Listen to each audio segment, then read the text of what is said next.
From 1939 to 1945, the world descended into another worldwide conflict known as the Second World War. Even though the war to end all wars was fought in 1914 to 1918 and was concluded with a Treaty of Versailles, which claimed to be the end of all conflict, the world descended into war due to the rise of fascist dictators and economic instabilities. The United States did not get involved until 1941. This is the story of how the United States became part of the truly largest war ever to confront the globe.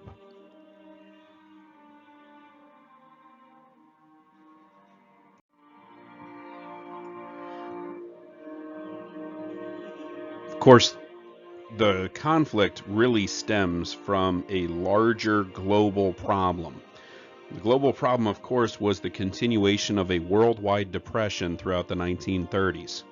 In 1933, the leaders of all the major powers met in London to have a conference specifically to try and battle the global depression and worldwide economic instability that was associated with it. Isolationist policies of the United States had not helped with that, and we had tried to stay out of European conflict and problems, especially things like the Spanish Civil War. But these isolationist policies did not extend to the economic realm, as we realized that with global interdependence, we were just as shall we say, affected by the instability of Germany, the instability of France, the instability of England, and basically because the London Conference got together and looked at just economic issues, the failure of this conference was that it actually helped dictators to solidify more political power within their countries and gain more economic control, which led to the formation of that fascist type of government that we'll discuss here in a bit. The foreign government recognition also during this time period was somewhat controversial. In 1934, we basically told the Philippines, which had been a protectorate of the United States ever since the Spanish-American War in 1898, that they would get their independence in 12 years. Weirdly enough, in 1946, that would be 1 year after the World War concluded, and it would basically be waylaid because of the war. But the Philippines would go through a time where they were owned by the Japanese. We'll get to that, of course, during our discussion of World War II. And it was our return that expedited the process of the Philippines becoming an independent nation once again. Of course, we also had the recognition of the USSR as the legitimate leader of what we used to call Russia. The USSR, of course, had fallen into a communist state after the Russian Revolution under Vladimir Lenin, Putin's now, Lenin. And in 1933, we finally got around to recognizing them just 16 years after the advent of the Russian Revolution as the legitimate government of the USSR under Joseph Stalin. Of course, we also tried to show some good neighbor tendencies under the Good Neighbor policy.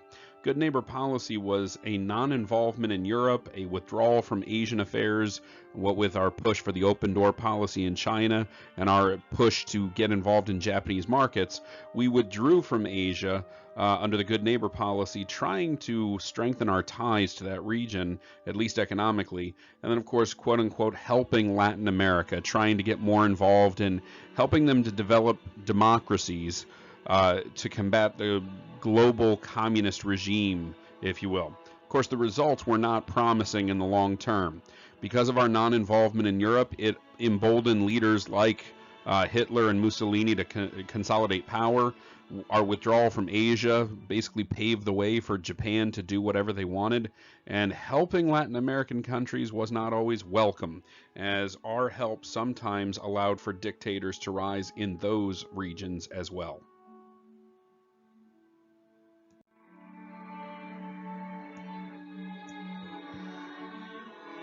Of course, these isolationist policies that I discussed earlier really just allowed for Italy to turn to Benito Mussolini, Germany to turn to Hitler, and Japan to turn to Emperor Hirohito under fascist governments.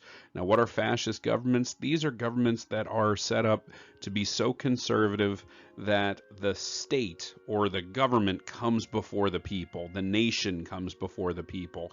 So the people are basically stripped of their rights as individuals to devote everything they have towards the economy and political stability of the government that they serve. The true test, of course, as to whether or not fascism would be allowed to rise was the Spanish Civil War. The Spanish Civil War allowed for Francisco Franco, Generalissimo Francisco Franco, to take over the monarchy government of Spain in an overthrow, coup d'etat, if you will, that devolved into a civil war. Now, of course, when that occurs, the United States declares their neutrality in that because of our isolationist policies. Because of our non-involvement, the Germans feel emboldened along with the Italians to get involved and help Franco to solidify power and overthrow the government. This showed that the League of Nations was basically toothless to stop any of the bloodshed, and it emboldened again these fascist dictators to do whatever they wanted to within Europe. And of course, the Soviet Union under Joseph Stalin, pictured to the far left there, also sees the emboldening of their own ambitions for land and for territory. This is going to basically prove that the United States will not be a world player during the 1930s. Now, the Neutrality Act of 1939 was a response to the start of World War II, when Germany decides that they are going to invade Poland along with the Soviet Union in their non-aggression pact.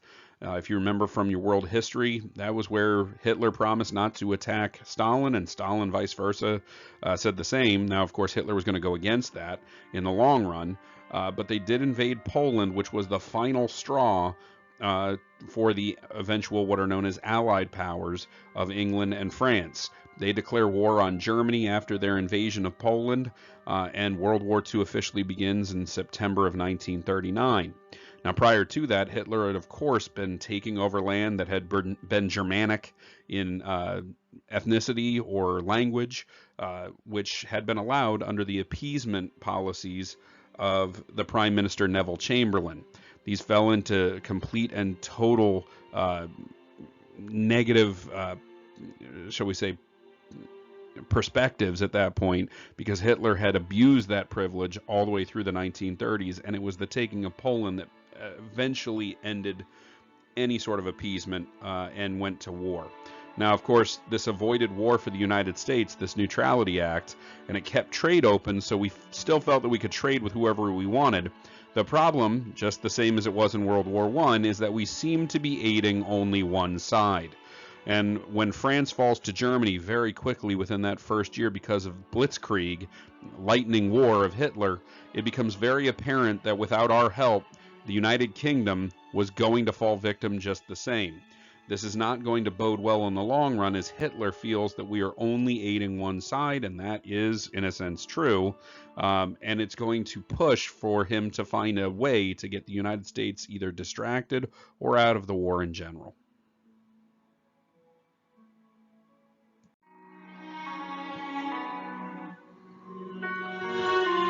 Now, of course, it is an eventuality, and we know that now from the perspective of history, but in 1939 and 1940, we were desperately trying to stay out of the war. The Havana Conference of 1940 basically was answering the question of what to do with colonies in Latin America for the French and the Dutch, who had fallen to the Germans. This was an attempt by the United States and the United Kingdom to prevent German infiltration into Latin America. And it basically said that Germany could not get involved in the Western Hemisphere.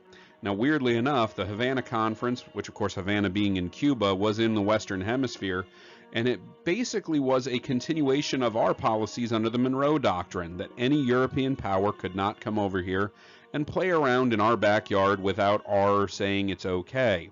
What in reality this did is it infuriated Hitler, who felt in his Napoleonic dreams that he was being hindered by an American country that refused to get involved in the war, that refused to fight him directly, but was basically, kind of big manning him in the Western Hemisphere.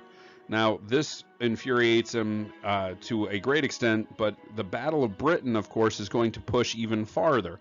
The Battle of Britain was the air war between the British and the Germans, where German fighters and German bombers were destroying the countryside and the cities of England through aerial bombardments. And this battle was causing most of London to basically live underground for most of 1940. This raised questions in the United States of what happens if they fall? What happens if Britain doesn't survive the Blitz? The Destroyers for Bases program was the response. And of course, it drove a massive wedge between isolationists who felt like we needed to stay out of this entirely, and interventionists who felt like we needed to get involved in at least a minor way of supplying the British. FDR uses executive agreements during this time period between himself and Churchill so that it doesn't go to Congress. But it's controversial in the standpoint that he's overstepping the Constitution in many ways to fuel allies that we really aren't allies with. I know that sounds weird, but it was kind of an unwritten rule that we were supporting the British.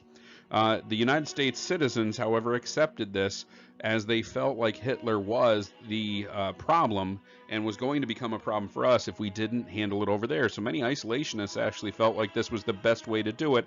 And even in modern day terms, we say things like, well, it's best to fight terrorism over there so it doesn't come over here. That's very similar to our World War II tactics before we get involved.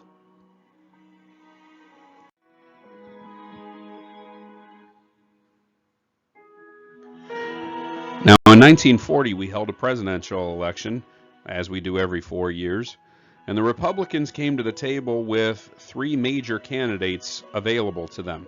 They could go with Robert Taft, who was a relative of William Howard Taft, part of the very powerful Taft family in Ohio politics, who at the time was a senator.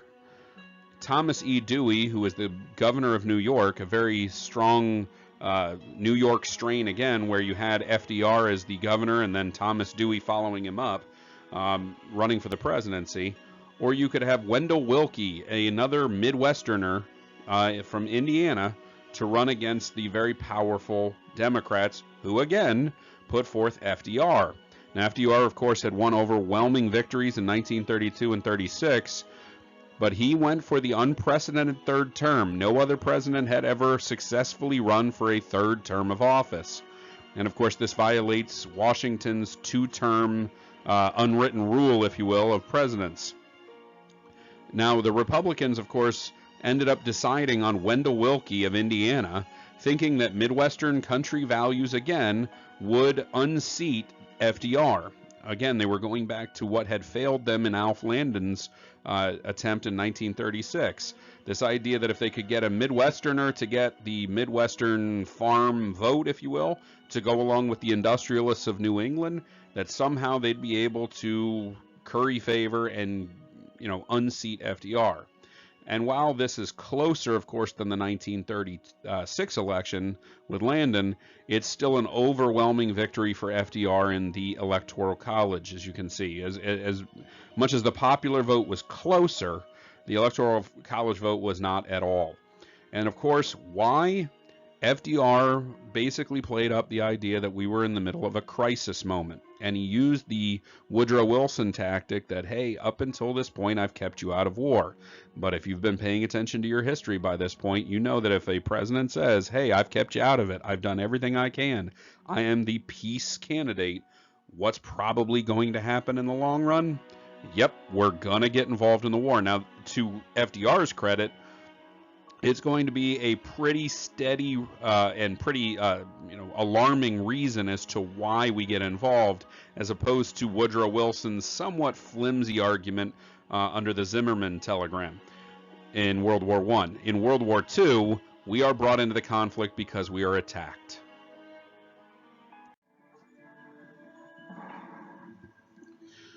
Now, to be fair to FDR, there is an inevitability that the United States will get involved in this conflict.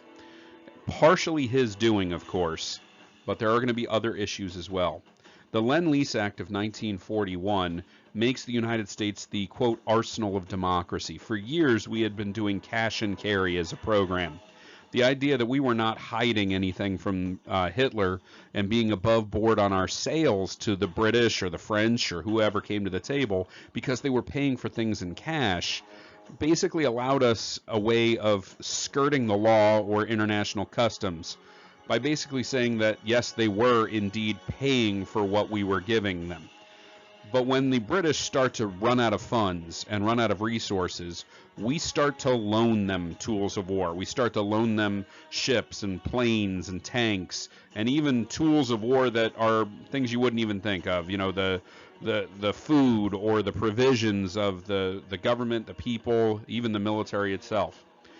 Because of Lend-Lease, it showed that the United States was currying favor with very specific countries, and more importantly, specifically the United Kingdom, which of course FDR and Churchill had been in very close contact throughout this time period, which was strange for two nations that were not theoretically allied powers at that point. So just the simple fact that we have pictures of Churchill and FDR smiling and talking and shaking hands, but FDR's not doing this with Stalin, not doing this with Hitler, not doing it with Mussolini, shows that we are currying favor obviously with one side. Now, of course, this extends even farther when Hitler violates the non-aggression pact with the Soviet Union. Hitler had not been reading his history books about Napoleon and Napoleon's want to have a two-front war. It works out just as well for Hitler as it did for Napoleon. Napoleon opens up that two-front war, and the Russian winner totally obliterates his chances. Hitler's going to do the exact same thing. Obviously, Hitler had a Napoleonic complex without a Napoleonic knowledge of history. When Hitler invades, he honestly believes that his army is invincible, that it can take Moscow and St. Petersburg and, more importantly, Stalingrad on the Black Sea to shut down and completely obliterate the Soviets to the point where they would have to capitulate immediately. The problem was that the Soviet army does actually hold on, and because of them holding on, it allows for Stalin and to join forces with the Allied powers and open up that true second front. And during the Atlantic Conference in 1941, FDR and Churchill sit down and hammer out what a involvement by the United States in World War II would look like. The Atlantic Charter basically gives the aims for the post-World War world. That if we do join in, what are we joining in for this for? The FDR is making it very clear he cannot sell this conflict as a land grab. He can't sell this as we've got to rescue the United Kingdom and their empire. He's got to sell it in other ways. Hitler amps up because of this his U-boat warfare against any United States ship that's carrying tools of war or anything else over to Europe, and specifically Great Britain.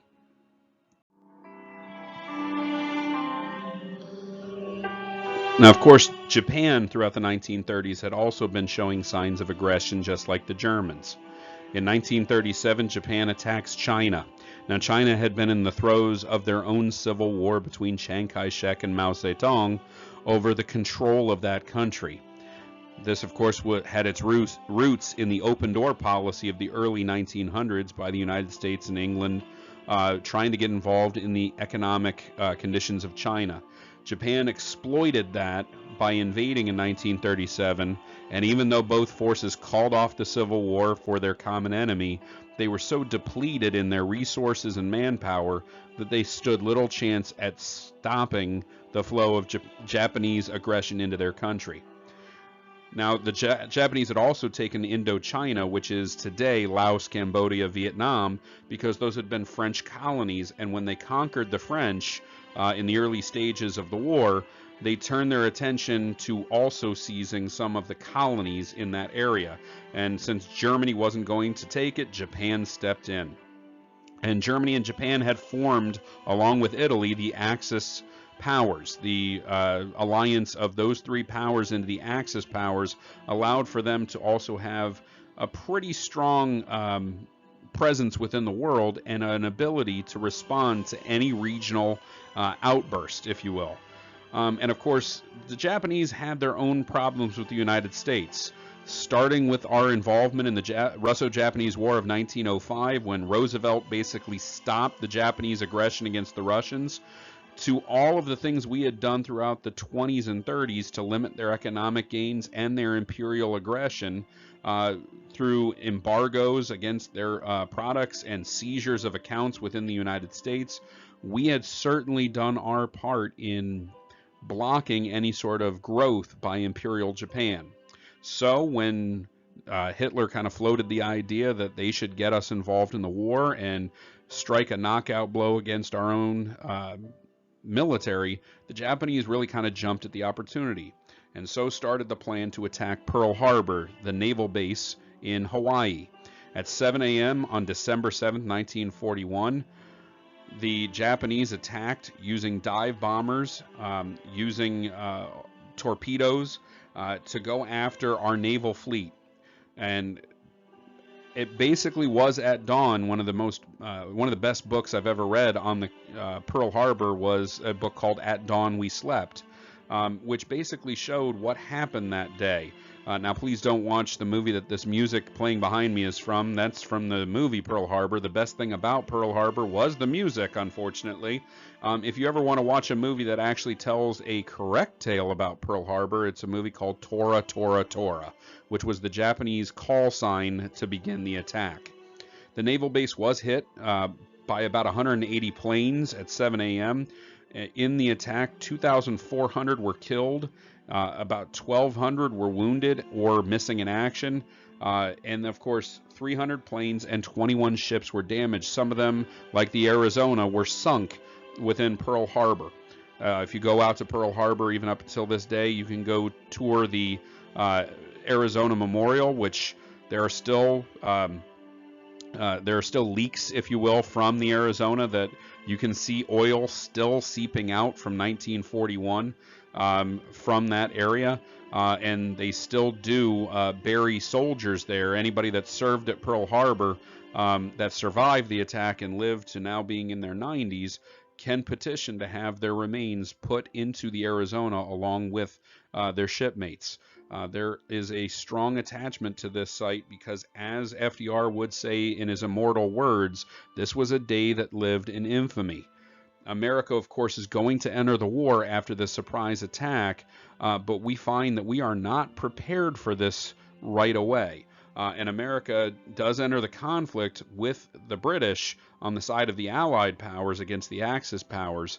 But again, we find that we are not really capable of fighting right away. We are ill prepared to fight this conflict. The only saving grace from Pearl Harbor is that our aircraft carriers were not at Pearl Harbor. By just sheer dumb luck, they were on a training exercise just outside of Pearl Harbor and were not struck by the Japanese military. Had that happened, we would have been crippled entirely.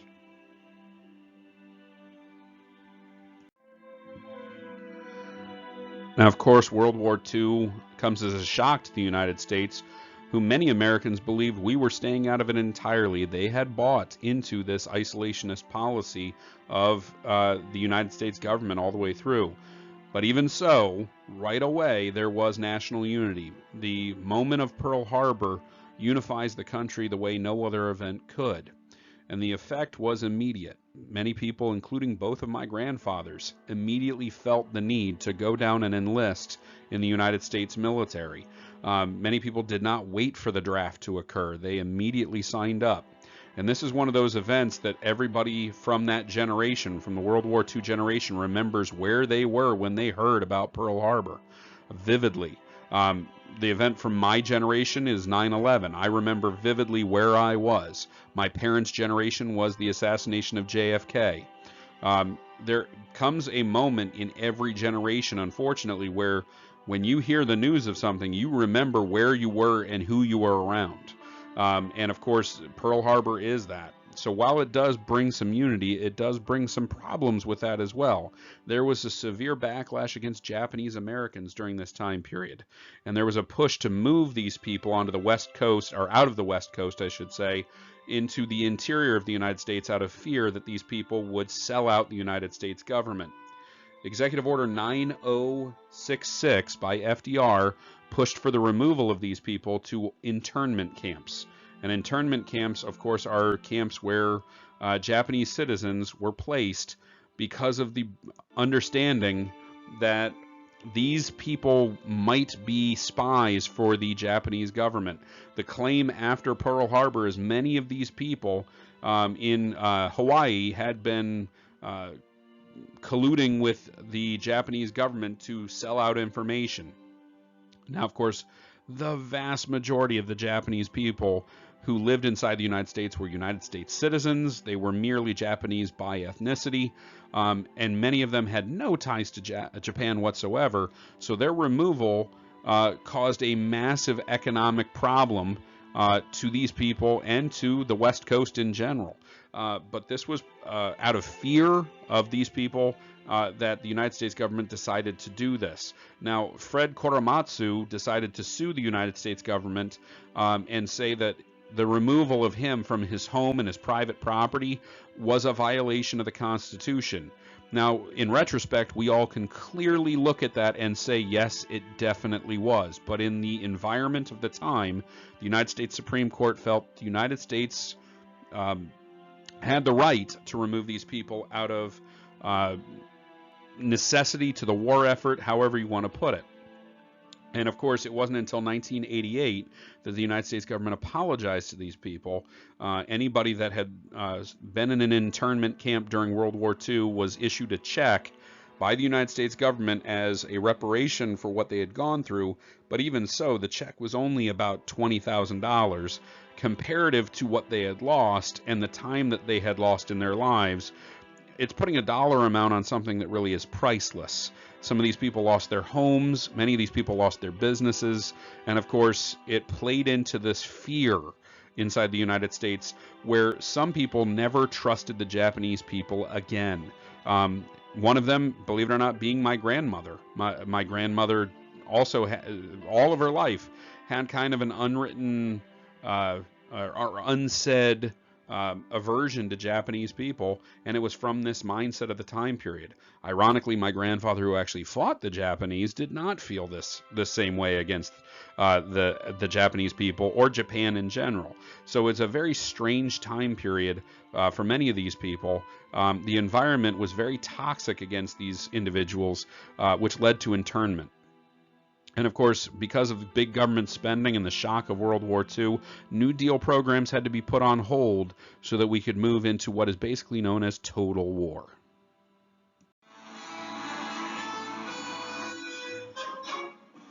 Now, of course, once you declare war, you got to figure out how you're going to pay for it, especially when you're going into the idea of total war. The idea that the United States government and its people were completely and totally involved in the war process. Now, paying for it, we did many things. First of all, we tried the war bond route. War bonds were the idea that you could buy a bond from the federal government by giving them $20 or $50 right now, with the idea that over time it would appreciate in value. Basically, what the federal government is doing is borrowing money from its own people to pay for a war now and then pay it off later. In fact, this is what a lot of our debt is actually is not the war debt from World War II, but just debt to American citizens by paying off bonds. Okay? Higher taxes were also going to be required during this time period. The idea that you pay a little bit extra to help out with the war effort as your civic duty, your patriotic duty as an American citizen. And of course, we're also going to do a tremendous amount of deficit spending. We're going to say that there are a number of issues where they're more important than money right now. And so we're going to borrow a tremendous amount of money against the United States government and what we own, our properties, if you will, to try and pay for the war now and then pay it off later. This is going to have far-reaching implications, and we're certainly going to use that during the Cold War as well. Now, of course, we don't see that at the time, but this was the plan during World War II to pay for what we were doing. And of course, we form up a War Productions Board, which reallocated peacetime production into wartime production. Ways that they would do that is, believe it or not, they would shut down toy manufacturers and turn them into ammunitions factories, using the same workforce and the same production lines that would have produced, Barbie doll type mentality, and other toys into, hey, we're going to make, bullets for guns, and we're going to make, grenades and things like that.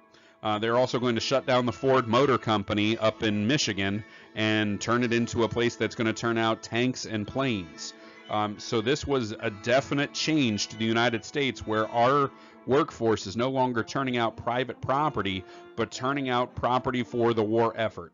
We are also going to do rationing, where they're going to say that because the frontline troops need milk, they need sugar, they need coffee, they need bread, we're going to start saying that the American families can only eat so much, that they are only allowed a certain amount of gasoline for their car, they're only allowed a certain amount of bread and a certain amount of milk per week. Probably something we should have done with toilet paper during the great coronavirus threat of 2020. But bottom line is that rationing is going to stem the tide of people hoarding or overusing products. And it's, again, the idea that we're, conserving what we use over here so that people over on the front lines can still fight the war. And of course, the War Labor Board is going to also play a part in this, where they're going to say the more important thing is the war effort, not wages, not shifts, not anything else that unions might take exception to. So the War Labor Board goes against the Wagner Act from the 1930s and says that basically strikes, for lack of better terminology, is illegal, and that governments can take over an industry if the workers are not responding to the requests of the federal government in regards to the war effort.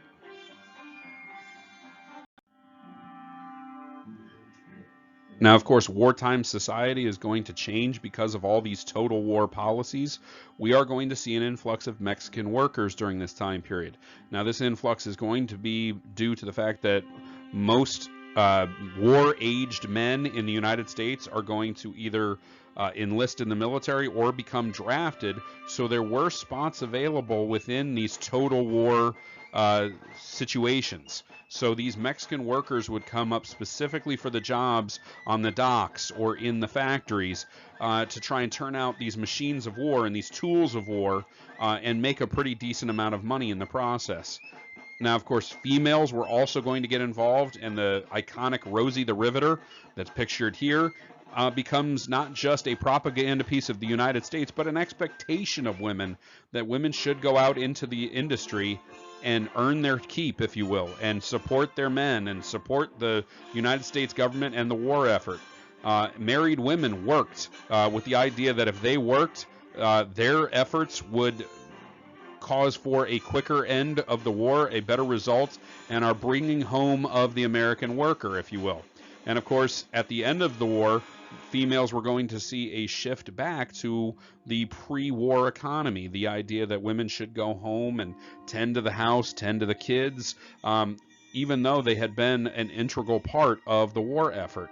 This is not going to really affect that generation per se, but Rosie the Riveter's children are going to be part of the feminist movement of the 1960s that basically are not okay with that mentality. They're not okay with that return to domesticity, as it's known, that they're not okay with that.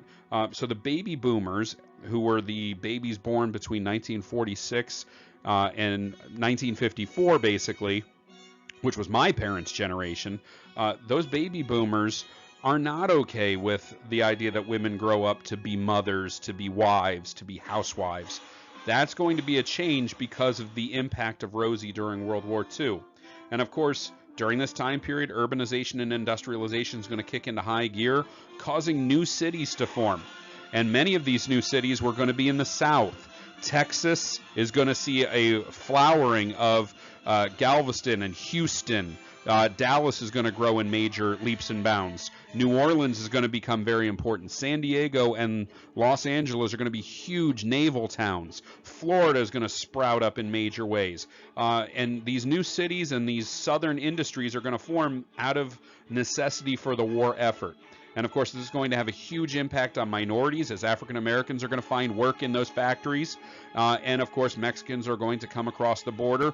But you're also going to see an impact of Asians coming over to work in the military industrial complex, as it was. Anybody that wasn't Japanese could be invited in to work in these wartime industries. So the war is going to have a tremendous impact on our economic livelihoods.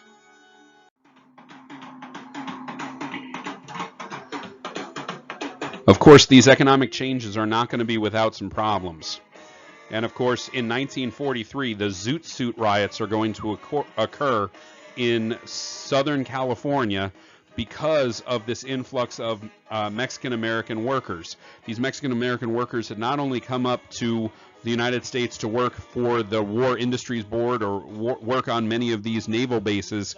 It's going to cause a tremendous amount of animosity with many of the naval officers and enlisted men who have these Mexican Americans not only coming in and not serving in the war effort, but making a tremendous amount of money by doing it, and by kind of infringing upon their ability to get female accompaniment, so to speak.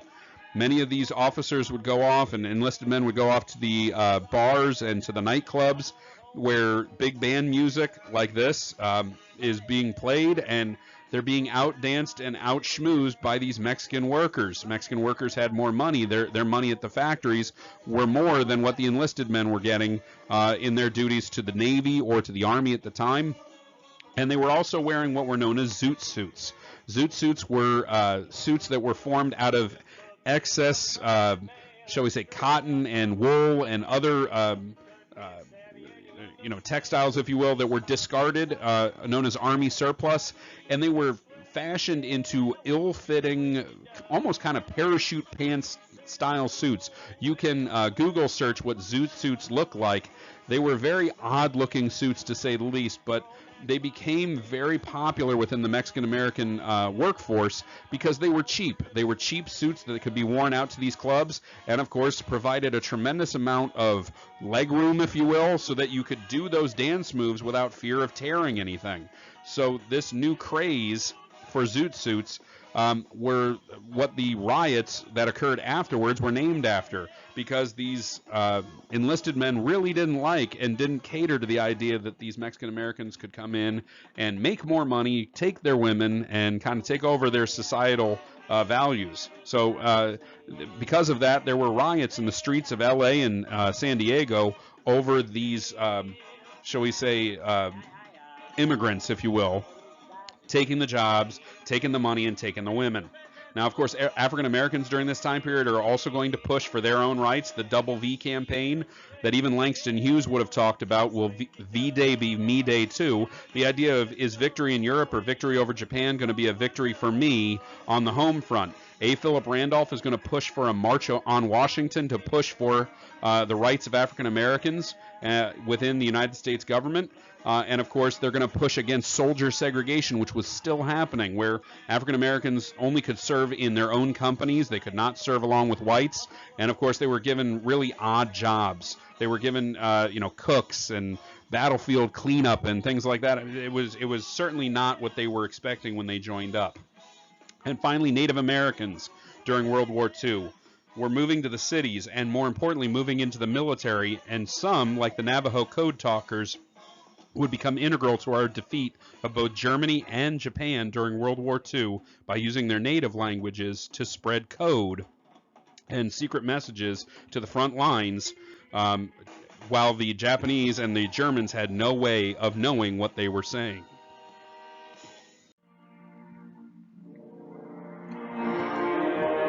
Now, of course, the Japanese attack on Pearl Harbor was not the end of the Japanese aggression towards the United States military. The United States military was already stationed on the Philippines due to our occupation of the territory after the Spanish-American War back in 1898. In charge of the military there was our old friend General Douglas MacArthur. You may remember MacArthur, who had been sent away from the United States because of the Bonus Army fiasco back in 1932. When MacArthur is sent over to the Philippines to lead the soldiers, he had no idea that the Japanese would one day invade and take over most of the Filipino islands. It forces MacArthur and the United States Army to retreat, and MacArthur very famously before leaving says, "I shall return." Unfortunately, his very bold statement was overshadowed by the fact that many of his soldiers were left behind on the Isle of Corregidor and a place called Bataan. Bataan eventually, after a 7-day holdout, the soldiers there had to relinquish and finally surrender to the Japanese. The Japanese as a culture, and because of the fascist dictates of the time, did not believe in surrender, and they felt that that was less than manly, shall we say. And because of that, they beat these soldiers. They forced them on a death march, which they were kept without food and water. And now remember, these guys had already been starving and thirsty for 7 days straight anyway. But they were forced on this march, and they were given all kinds of mental anguish and treatment, along with, of course, the physical harm. If you ever want to read a great book about this, read Ghost Soldiers by Hampton Sides, or watch the movie The Great Raid, which tells the story of these soldiers and what they had to go through. The Bataan Death March was really a horrific event and was one of the things that was going to inspire the Geneva Convention after the war. Now, because of this, the United States military knows they have to respond very quickly. And by June of 1942, we had rebuilt our Pacific Fleet enough to where we could at least confront the Japanese at the Battle of Midway. And in June of 1942, we had the greatest aircraft carrier battle of the war, and ever for that matter. The entire war was fought from the air. These aircraft carriers allowed for their planes to take off and attack the other side, and it was a showdown between the Japanese carriers and the American carriers. And while the Americans lost one, the USS Yorktown, the Japanese lost 4 aircraft carriers in the Battle of Midway, which severely crippled their ability to fight the war. After Guadalcanal in January to February of 1943, where jungle warfare was introduced, the United States military came up with a new strategy of fighting the Japanese, that instead of raiding every island in a secession leading up to Japan, they started to use what is known as island hopping, instead choosing random islands to go after. So instead of going in a straight line or fighting a radial battle where you were fighting, in pieces to get to Japan, we would kind of jump from island to island, forcing the Japanese to decide which islands were absolutely necessary to their defense and absolutely necessary to the defense of Japan. Because of that, it allowed for the Japanese, or at least allowed for the United States, to stretch out the Japanese and stretch out their forces, stretch out their supply lines, and many times the islands were just overwhelmed by the United States military over time. So this strategy worked, and eventually MacArthur was able to return to the Philippines, fulfilling his promise to return to the islands, where he was hailed a hero for, eventually kind of living up to his word.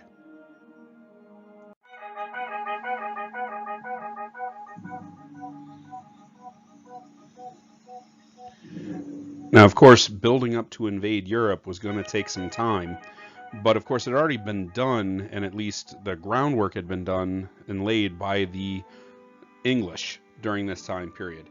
And the Atlantic War really does commence with the fight against U-boats. U-boats had been the terror of the United States even before the war started for them, because their ships, which had been funding and helping and supplying the Allied powers, had been attacked by the U-boats. So our strategy after that was to use a convoy system. I'm actually looking forward to the new Tom Hanks movie about convoys that'll be coming out later on this year. It looks like it'd be very interesting to see. I'm hoping they live up to it. Hanks normally does a good job with that, but I digress. Bottom line is, convoys were the idea that we would surround these supply ships with a multitude of what are known as destroyers. Destroyers are smaller ships equipped with depth charges. The idea that when U-boats would try and attack us, they would fire depth charges off the side. They would sink down below and explode next to these U-boats, sinking them and destroying them in piecemeal. They also used sonar, which was the new water aquatic version of radar. that they would ping sounds off the sides of ships. So they would send little electronic pulses out, and when it would ping the side of these things, you would be able to see what was underneath you. And because of that, that allowed for a better understanding of where U-boats were and how to attack them. And of course, we broke Enigma. Enigma was the German secret channel, if you will, the idea that we were, kind of listening in to the German high command on what they were going to do. And Enigma, we didn't, and really it's the British that broke it. Enigma was being used all the way up even to and through our involvement in World War II, because we had been basically selectively listening in and responding before the Germans could really understand that we were hearing what they were saying. Now, of course, Africa was really where the attention turned of the Allied powers, trying to get rid of the German presence. And the German presence was of Erwin Rommel, who was pictured to the far right. He's the Desert Fox, the German high command in North Africa, the supreme leader, if you will, and he was kind of Hitler's go-to guy when it came to military strategy. He was fought by both Bernard Law Montgomery, pictured to the left, and George S. Patton in the center. Of course, Patton, and that's the music, by the way, that you're hearing behind me, is George S. Patton. He had a movie made after him called Patton, which is phenomenal. It shows what happens. The Americans and the British basically pushed Erwin Rommel out of North Africa and showed that the Germans were not, by any stretch, invincible in this conflict. And of course, the Eastern Front was not going well for Hitler, which any historian could have told him that it was not going to go well, as the Battle of Stalingrad by September of 1942 had devolved into a bloody stalemate, and the Germans basically were at the mercy of the Russian winter at that point. And it was going to devolve even farther when the Russian winter goes to defeat the German army.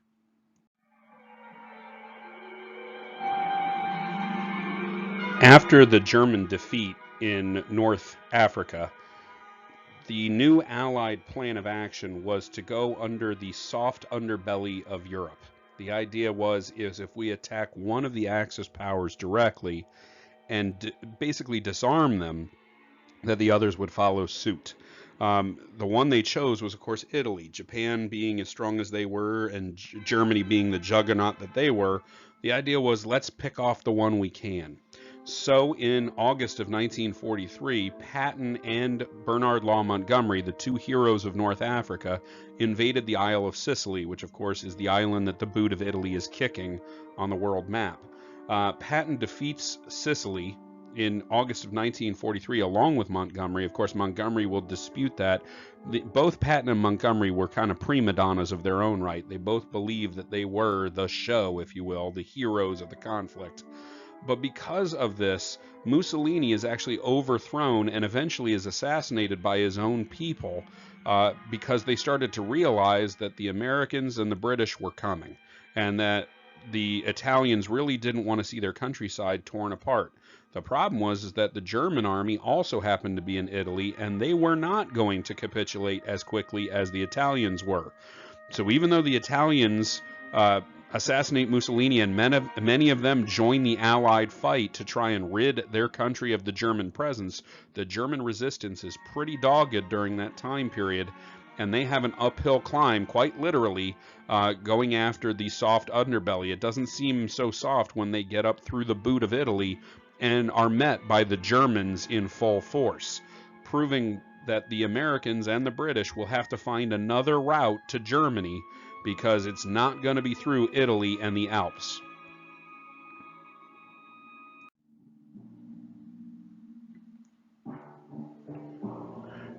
Because of this issue in Italy, it causes those leaders of the American and British military to come up with a new plan. The man put in charge of that plan is Dwight David Eisenhower. Dwight David Eisenhower, or Ike for short, becomes the supreme Allied commander in Europe during that time period. His plan is to attack what is known as Normandy, which is in northern France. The idea is to go across the English Channel, which is not an easy body of water to navigate by any stretch, and attack the northern regions of France on beaches. Of course, this is all decided at a conference in Tehran, which is in Iran, by the big three of FDR, Stalin, and Churchill. The big three meet at Tehran specifically to hammer out their course of action, what Stalin's going to do in the East and what FDR and Churchill are going to do in the West to try and ease the burden. Now, Stalin, of course, and somewhat correctly, has been complaining that he's been fighting the German resistance by himself in Europe all the way through the war. Now, to be fair to the Allies, he was friends with Hitler at the start, so his complaints kind of fall on deaf ears, if you will, at this conference. Even so, June 6, 1944, the plan of Eisenhower is going to be taken into effect, and it's known again as D-Day or Operation Overlord. Now, the plan of action is overnight, paratroopers, people who are in what is known as the Airborne, and effectively the 88th and 101st Airborne, are going to be dropped from perfectly good airplanes, parachute down behind enemy lines, and disrupt communication, transportation, and whatever else they can possibly disrupt for the Germans trying to get to the beaches. These paratroopers, their stories were told very well in a book called Band of Brothers, and a mini-series as well that's equally riveting. So if you ever get a chance to read the book by Stephen Ambrose or watch the mini-series, you really should. Now, at 5 o'clock in the morning, a naval bombardment started that basically was seeking to totally obliterate the German defenses. In some areas of Normandy, that actually occurred. In other areas, it did not. So unfortunately, out of the 5 beaches that our soldiers actually went up, and these soldiers were under the command of General Omar Bradley, the 5 beaches nicknamed Gold, Juno, Sword, Omaha, and Utah, those 5 beaches saw soldiers come onto the beach to different methods or different levels, if you will, of defense. The soldiers that went onto Utah Beach, for the most part, were able to get off their landing craft and fight pretty much straight up and not have too much of an uphill climb. But the soldiers on Omaha Beach were absolutely pinned down, and if you ever get to watch the first 30 minutes of Saving Private Ryan, you'll see what these soldiers had to endure on the first wave coming in on Omaha Beach. Needless to say, they managed to get a beachhead, and all 5 of those beaches were cleared of German resistance within the first day. D-Day could have been a bloody disaster, and it could have been an absolute boondoggle when it came down to it, but because of the grit and determination of the soldiers, both in the paratroopers and the soldiers that came ashore on the 5 beaches, we managed to not only get a foothold on Europe, but deal a pretty solid blow, both propaganda and militarily, to Nazi Germany. Because of that, within a few months, Paris is liberated in August of 1944, and by all accounts, many of the soldiers would tell tales of that wonderful party that the Parisians put on for them in greeting them in August. After years of Nazi occupation, the American and British soldiers that appeared in the streets of Paris in August were greeted to parades, wine, and kisses from the girls, who were so excited to see them after years of Nazi repression.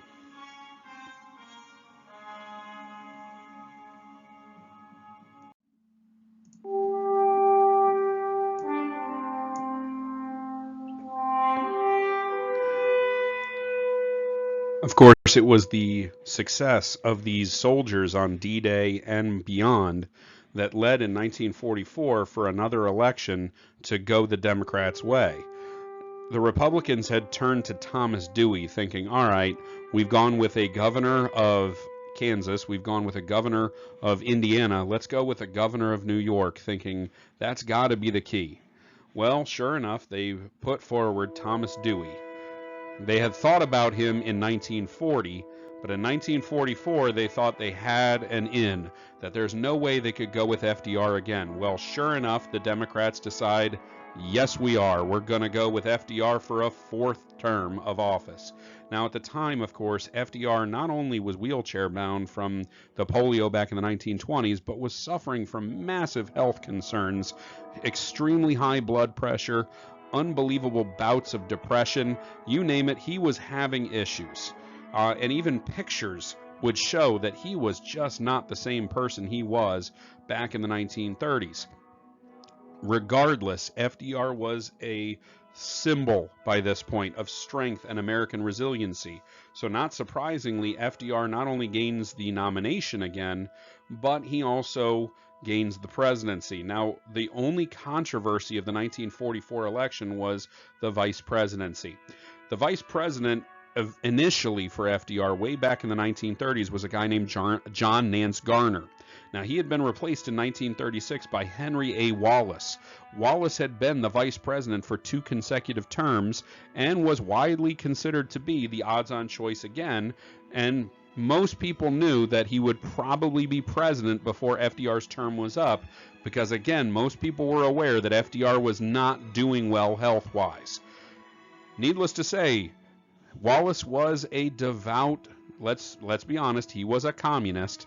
He was Bernie Sanders on steroids when it came to his policies, and he was not very popular because of that within the Democratic circles, and certainly not within Republican circles. So there was a fear in the Democratic Party that if he nominated Wallace to be vice president again, that FDR may lose the presidency out of the fear that it's not going to be FDR at the end of this term, it's going to be President Wallace. So instead, he turns to a country bumpkin by the name of Harry S. Truman, a senator from Missouri who had never gone to college, who had basically been a failure in everything in life prior to politics. But because Harry S. Truman had become a very outspoken advocate for the War Productions Board and really kind of questioning what we were spending our money on, he had become somewhat of a fiscal conservative within the Democratic ranks and a poster child for government efficiency. Because of that, a lot of Americans really trusted Harry S. Truman, and he was put on the ticket mostly because they wanted to silence him. They kind of felt like he was a little too much of a fly in the ointment, if you will, and they thought maybe just putting him under FDR would shut him up. But again, as we've seen this, anytime you put anybody as a vice president just to shush him up, like Theodore Roosevelt or like Harry S. Truman, or of course LBJ under JFK, they eventually become president because of alternative means.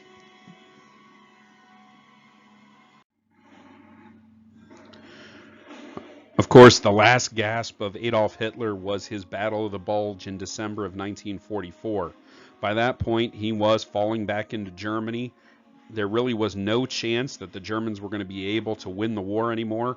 So the Battle of the Bulge was really his last gasp effort to find a peace agreement where he and the Nazi parties could at least survive the peace, if you will, thinking that maybe he could negotiate another Treaty of Versailles. And in that initial assault, he did manage to capture a number of soldiers, a number of what are known as green recruits, or new recruits, if you will, were thrown into the field around Christmas time of December of 1944 to fight, and especially in places like Belgium, which is where the vast majority of this attack took place. Many soldiers had to surrender and become POWs because of this assault, including my great-uncle, Uncle Don. Many of these soldiers served out the remainder of the war in a German POW camp. Needless to say, the Battle of the Bulge ended up failing because of George S. Patton's push against the German army and breaking the resistance that was the Bulge around Bastogne, rescuing the 101st Airborne and, along with a number of other soldiers.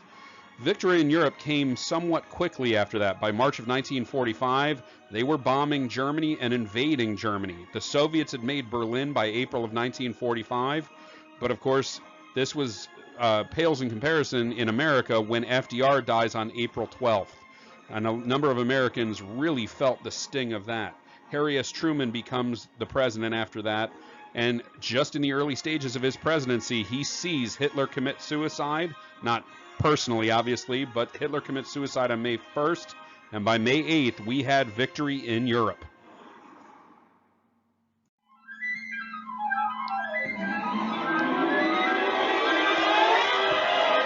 Now, of course, the end of the war in Europe, as much as that was exciting, was overshadowed by the fact that the Japanese were still fighting in the Pacific. So World War II was not over with the death of Hitler and, by extension, the Nazi regime. And the battles leading up to the eventual invasion of Japan proved that this was not going to be an easy struggle by any stretch. Iwo Jima was one of the bloodiest battles of the war and was only overshadowed by the next battle on Okinawa, which was the last island before the actual nation of Japan. So before the Americans ever put their foot on the Japanese homeland, they had two very dogged and very bloody battles against the Japanese, who were literally holding on for dear life and fighting to the death. Remember, this was a culture that said to die for the country was the greatest thing you could do. So there was very little chance these people were going to surrender. On Iwo Jima, of course, the image of the flag raising on Iwo Jima has become one of the most iconic photos in American history. The 6 soldiers raising the flag, which, if you ever want to read about how that occurred, The Flags of Our Fathers by James Bradley, who was also the same author that wrote the Imperial Cruise chapter that you read. Bottom line is that book does a phenomenal job of explaining the stories of all 6 of those soldiers. Believe it or not, 3 of those soldiers never left that island. They were killed during the Battle of Iwo Jima. So Iwo Jima, even when we raised the flag in victory, the battle was not done because the Japanese soldiers in hiding were not done, and they used the volcanic caves to fight the American military. They did the same on Okinawa, which raised the question of what do we do in the post-war world. Now, the Potsdam Conference, where Truman, Stalin, and a guy named Clement Attlee, who had taken over for Winston Churchill as Prime Minister of Great Britain after the British basically had enough of the wartime economy and leadership of Churchill, those 3 met to talk about what post-war Europe was going to look like. Now, this is on the heels of Yalta. The Yalta Conference was the meeting of the actual big 3 of Stalin, Churchill, and FDR at the very tail end of the war to talk about what the world was going to look like. They were talking about splitting up Germany. They were talking about splitting up Berlin. They were talking about splitting up a lot of things. But the main split that was really under discussion at that point, or should have been, was the splitting of the atom. Truman, when he took office, was informed of something known as the Manhattan Project, something that had been a secret project from the very start, and it was our nation's attempt to build an atomic weapon. By the time of Truman's ascendancy to the presidency, we had managed to create 2 atomic weapons that could be used in the war effort. Truman did not want to use these, of course, as they would level entire cities and kill hundreds of thousands of people. And these were not soldiers we were killing, these were citizens in cities. He did not want to do it, but with the bloody battles of Iwo Jima and Okinawa, he felt it necessary. So on August 6, 1945, he dropped the first of these on Hiroshima. Hiroshima, Japan, lost 200,000 people in the blast. 3 days later, when the Japanese refused to surrender, we dropped a second one on Nagasaki, which killed in the neighborhood of 90,000 individuals. Both of these bombs and their after effects finally brought the Japanese to their knees, and by August 15, 1945, the Japanese formally surrendered to the United States. Taking the formal surrender was General Douglas MacArthur, and there he goes again, kind of showing up whenever. But General Douglas MacArthur not only takes the formal surrender, but then becomes the governor of the Japanese homeland. He basically takes over as military governor after that. But bottom line is, VJ Day, as it's known, on August 15, 1945, signals the official end to World War II.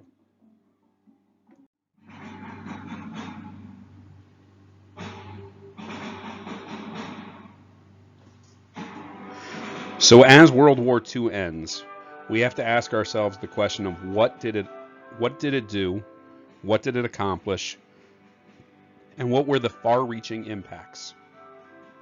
Well, first of all, our dropping of the atomic weapons on both Hiroshima and Nagasaki usher in what is known as the Atomic Age. We had not told Joseph Stalin or anybody else about our atomic ambitions. By doing so, and by blowing up these cities, it ushers in a reign of terror in other countries that the United States at any point could obliterate an entire city full of people, and ushers in the atomic age that eventually, during the Cold War, is going to become the arms race. Now, of course, because of this level of disrespect and this level of fear of each other, we're going to see the beginnings of the Cold War.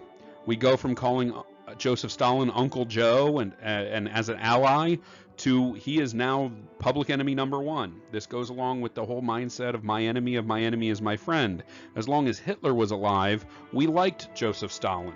But when Hitler was gone, we were now back to being adversaries, and the Cold War was going to be ushered in right after the tail end of World War II. Even George S. Patton, the famous general, says he might as well just take the army and invade the Soviet Union while we're over here to do it. So even some of the military people of the time believed that this was going to be a long-term struggle that we might as well fight out right now. Instead, it becomes a protracted 45-year struggle of ideologies between communism versus capitalism and between authoritarianism versus democracy.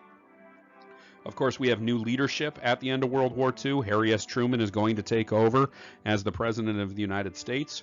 Again, very much different than FDR. He was not strong in front of a microphone. He was not a Harvard-educated elite man. Again, he was a country bumpkin from Missouri. How much of a bumpkin was he? The S in Harry S. Truman stands for nothing. It's just a middle initial. You will notice that when his name is typed out, there is no dot because S is not an abbreviation. That's a very country bumpkin thing to do, but again, that's who Truman was.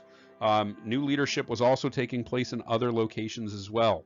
Germany was going to, of course, Hitler was dead and the Nazi regime was crippled. They were going to have to replace it with democracy and hopefully do better than they did prior to or after World War I, I should say.